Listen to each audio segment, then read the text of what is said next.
So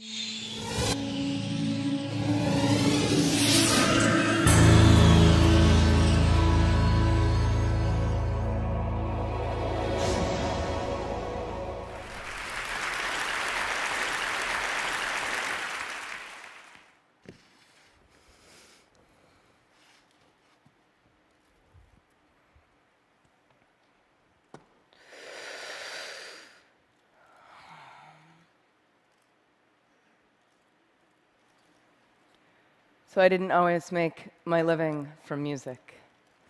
For about the 5 years after graduating from an upstanding liberal arts university, this was my day job. I was a self-employed living statue called the 8-Foot Bride, and I love telling people I did this for a job because everybody always wants to know who are these freaks in real life. Hello. I painted myself white one day, stood on a box, put a hat or a can at my feet, and when someone came by and dropped in money, I handed them a flower and some intense eye contact. And if they didn't take the flower, I threw in a gesture of sadness and longing as they walked away.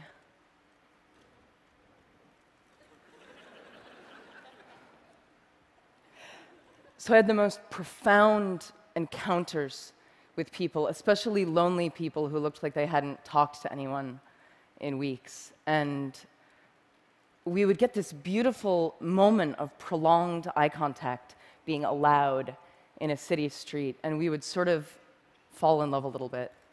And my eyes would say, "Thank you, I see you." And their eyes would say, "Nobody ever sees me. Thank you." And I would get harassed. Sometimes people would yell at me from their passing cars, "Get a job!" And I'd be like, "This is my job." But it hurt because it made me fear that I was somehow doing something unjob-like and unfair, shameful. I had no idea how perfect a real education I was getting for the music business on this box. And for the economists out there, you may be interested to know I actually made a pretty predictable income, which was shocking to me given I had no regular customers, but pretty much $60 on a Tuesday, $90 on a Friday. It was consistent. And meanwhile, I was touring locally and playing in nightclubs with my band, the Dresden Dolls. This was me on piano, a genius drummer. I wrote the songs. And eventually, we started making enough money that I could quit being a statue. And as we started touring, I really didn't want to lose this sense of direct connection with people because I loved it. So after all of our shows, we would sign autographs and hug fans and hang out and talk to people. And we made an art out of asking people to help us and join us. And I would track down local musicians and artists, and they would set up outside of our shows, and they would pass the hat, and then they would come in and join us on stage. So we had this rotating smorgasbord of weird, random circus guests. And then Twitter came along and made things even more magic because I could ask instantly for anything, anywhere. So I would need a piano to practice on, and an hour later, I would be at a fan's house. This is in London. People would bring home-cooked food to us all over the world backstage and feed us and eat with us. This is in Seattle. Fans who worked in museums and stores and any kind of public space would wave their hands if I would decide to do a last-minute spontaneous free gig. This is a library in Auckland. On Saturday, I tweeted for this crate and hat because I did not want to schlep them from the East Coast, and they showed up care of this dude, Chris from Newport Beach, who says hello. I once tweeted, "Where in Melbourne can I buy a neti pot?" And a nurse from a hospital drove one right at that moment to the cafe I was in, and I bought her a smoothie, and we sat there talking about nursing and death. And I love this kind of random closeness, which is lucky because I do a lot of couch surfing. In mansions where everyone on my crew gets their own room, but there's no wireless, and in punk squats, everyone on the floor in one room with no toilets, but with wireless, clearly making it the better option. My crew once pulled our van up to a really poor Miami neighborhood, and we found out that our couch surfing host for the night was an 18-year-old girl still living at home, and her family were all undocumented immigrants from Honduras. And that night, her whole family took the couches, and she slept together with her mom so that we could take their beds. And I lay there thinking, these people have so little. Is this fair? And in the morning, her mom taught us how to try to make tortillas and wanted to give me a Bible. And she took me aside and she said to me in her broken English, "Your music has helped my daughter so much. Thank you for staying here. We're all so grateful." And I thought, this is fair. This is this. A couple months later, I was in Manhattan, and I tweeted for a crash pad, and at midnight, I'm ringing a doorbell on the Lower East Side, and it occurs to me, I've never actually done this alone. I've always been with my band or my crew. Is this what stupid people do? Is this how stupid people die? And before I can change my mind, the door busts open. She's an artist. He's a financial blogger for Reuters.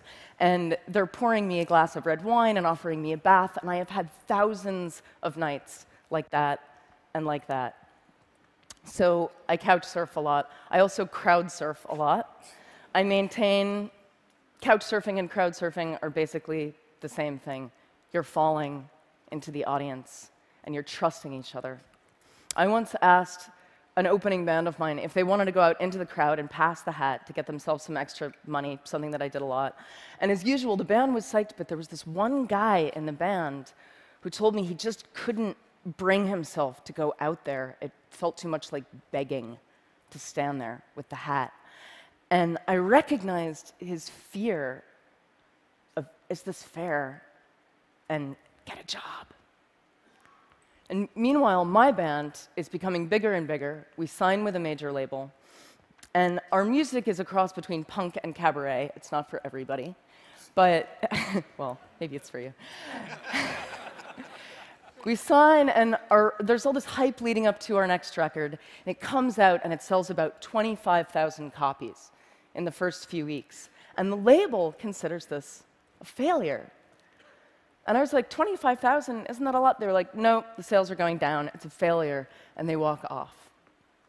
Right at the same time, I'm signing and hugging after a gig, and a guy comes up to me and hands me a $10 bill. And he says, "I'm sorry, I burned your CD from a friend."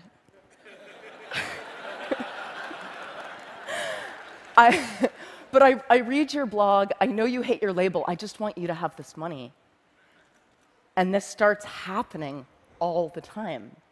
I become the hat after my own gigs, but I have to physically stand there and take the help from people. And unlike the guy in the opening band, I've actually had a lot of practice standing there.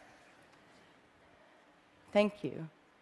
And this is the moment I decide I'm just going to give away my music for free online whenever possible. So it's like Metallica over here. Napster, bad. Amanda Palmer over here. And I'm going to encourage torrenting, downloading, sharing, but I'm going to ask for help because I saw it work on the street. So I fought my way off my label, and for my next project with my new band, the Grand Theft Orchestra, I turned to crowdfunding. And I fell into those thousands of connections that I'd made, and I asked my crowd to catch me. And the goal was $100,000. My fans backed me at nearly $1.2 million, which was the biggest music crowdfunding project to date. And you can see how many people it is. It's about 25,000 people. And the media asked, "Amanda, the music business is tanking and you encourage piracy. How do you make all these people pay for music?" And the real answer is, I didn't make them. I asked them.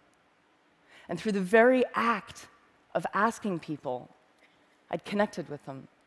And when you connect with them, people want to help you. It's kind of counterintuitive for a lot of artists. They don't want to ask for things, but it's not easy. it's not easy to ask. And a lot of artists have a problem with this. Asking makes you vulnerable. And I got a lot of criticism online after my Kickstarter went big for continuing my crazy crowdsourcing practices, specifically for asking musicians who are fans if they wanted to join us on stage for a few songs in exchange for love and tickets and beer. And this was a doctored image that went up of me on a website. And this hurt in a really familiar way.